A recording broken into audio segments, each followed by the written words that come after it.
Imagine saving your hard-earned money for years and then committing to a $70,000 trade that could have instead gone to pay for your BTO down payment in Singapore. Well, unfortunately, that's what I did with this Tesla options trade. Luckily for me, I didn't lose everything, but this one trade did drastically change my life and teach me many painful lessons. So if you're a Singaporean investor like me and you're in your 30s, what happened to me could potentially happen to you as well. So this is a very good chance for you to learn from my mistake without having to pay for it like I did. So in this video, I'm going to walk you guys through the entire thought process of why I took the Tesla trade, what happened throughout, and what were the lessons to learn from. So first things first, we're going to talk about why I took this trade. I've been doing this options trading strategy called selling covered put options weekly or monthly in order to generate this so-called passive income that everyone is so obsessed with. This is obviously not going to be a full video on how to sell options because that monster will require a whole video by itself and ain't nobody got time for that. Yeah, if you're interested, I already made a how to trade options tutorial video on my YouTube channel. You can go check that out as well. But basically, I sell put options, and what this means is that assuming the current price of Tesla is at $400, I'll sell it at a strike price of $350.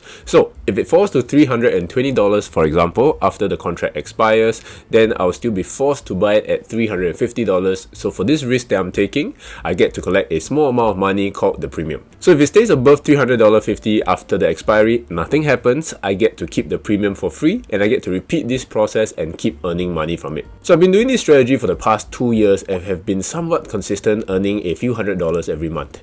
I was previously doing it on Alibaba stock, but I recently found out that it would be more profitable doing it on Tesla. Tesla is overall a company that I already own shares of, so I figured it would be okay picking up more shares along the way, even if it's at a higher price. Or at least I thought I was okay with it because everything kind of changed after this trade itself. Yes, the whole trade required $70,000, which is a boatload of money, and you can basically put that down as a deposit for either a car or house in Singapore. But no, I was not gambling. I had experience doing this and I was prepared to take more risk for more profits, and that brings us to the exact breakdown of the $70,000 Tesla trade. So before I show you guys why everything went downhill, let me first show you guys what happened before so that I look a bit like a genius and not like a crazy gambler. So Tesla was at a nice low of $200+ at that time, and I was constantly selling put options like crazy. I was earning so much money in the whole of May, somewhere around $6,000, which was close to $9,000 for the month itself, because Tesla was either flat or it just kept increasing in price. So I could just repeat the process continuously without buying any Tesla stock. I was so confident and on top of the world because I had a great job with a great salary, and I was earning all this money from all my side hustles, my trading, my investments, and I was also on holiday at that time in Japan, so everything was just going wonderfully. So of course I pulled the trigger once more and I sold 2 contracts of Tesla put options at a strike price of $350, and this was supposed to expire on the 6th of May. I figured that this trade was obviously going to be a winner like all my other trades, right? So the $70,000 that I prepared just in case things go south and I had to buy the Tesla stocks would just be wasted sitting there in the account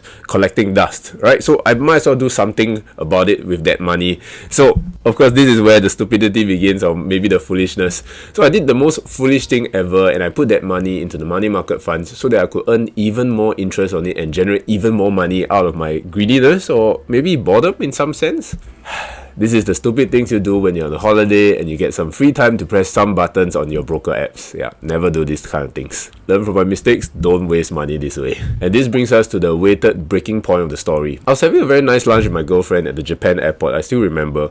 We were waiting for my plane ride back home, and this was the day before my options contract was supposed to expire, and we were just enjoying ourselves having a very nice meal when I got a very strange notification on my phone. As usual, I get notifications all the time, right? So I figured it was nothing too special. I have no idea why, but I just clicked on it out of curiosity and out of habit, and I started reading these next few words. Trump wanted to pass a new bill and Elon Musk wasn't too happy about it. If you guys know anything about Elon, you would know that he's not the silent type of person, clearly. So of course there was this political dispute, and because of that people were afraid of the backlash that would happen to Tesla stock. The stock markets react very quickly to fear, and people react very quickly to negative news. So out of panic, I quickly checked Tesla stock. Tesla had fallen overnight from $330 all the way to $285, and I was honestly panicking like crazy. But I wasn't totally worried yet because my options contract still had 1 day left to expiry. So I wasn't totally in the red yet. I could just roll my Tesla options to a later date. So what this means is that I'm closing my current option trade for a loss, and I am going to sell a new option at a lower strike price for a further expiry, for those of you guys who understand the option terms. So I could just roll the options to a later date and I'll be fine. Nothing that I haven't considered before. So I had already really consider all these escape plans, or in a way, not really escape plans, but ways to really salvage the trade, I will just roll the Tesla options forward, right? But after continuing with the happy meal with my girlfriend, I received another notification a couple of minutes later. It showed at this moment a very horrifying message that I still remember to today. Your options trade has been executed for 200 shares of Tesla stock at $350. This means that my options contract was executed by itself before the actual date of my expiry, and I had just spent $70,000 to buy 200 shares of Tesla stock. The current stock price was at $285, and yeah, the market closes in the morning when I was in Japan, so you can only see the final price of Tesla when it closed, and the final price was at $285, which means I was now at a paper loss of $13,000. And this brings us to the final outcome. But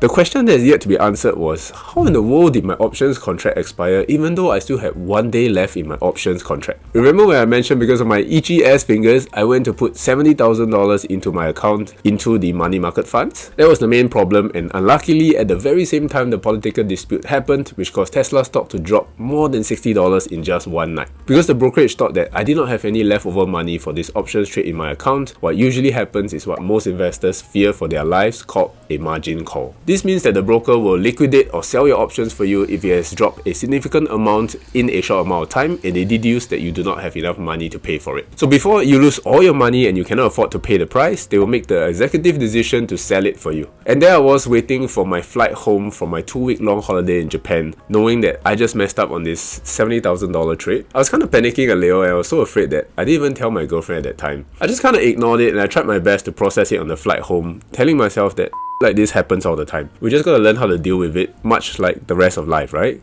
And that brings us to the lessons learned from this valuable options trade mistake. Number one, never make financial decisions when you're on holiday, and especially not when you are bored. Go play games or do some other dumb stuff instead to distract yourself, or for once just stop obsessing over money and just enjoy your goddamn holiday. Honestly, I learned this the hard way, so I'm never gonna foolishly make dumb decisions like this ever again. Lesson number two is to leave the money that you're using for the options trade in the account itself, not to place them anywhere else like the money market funds. That way I could have avoided this whole situation and the options trade would not have expired early, because the broker will still register that I have more than enough capital on hand to weather the storm no matter what price Tesla falls to. I could just follow through with the plan and roll the options trade to the next month and I would have still be fine, right? Lesson 3 was that I have many other safety nets that allowed me to better process this mistake and not just panic out of control. So some of these things that I really talk about quite a bit on my channel is that number one, I'm having a lot of cash on hand, so I knew that I could withstand any big trading blow in the future. Number two is that I have my long-term S&P 500 portfolio where I invest consistently every month, so that helps me to know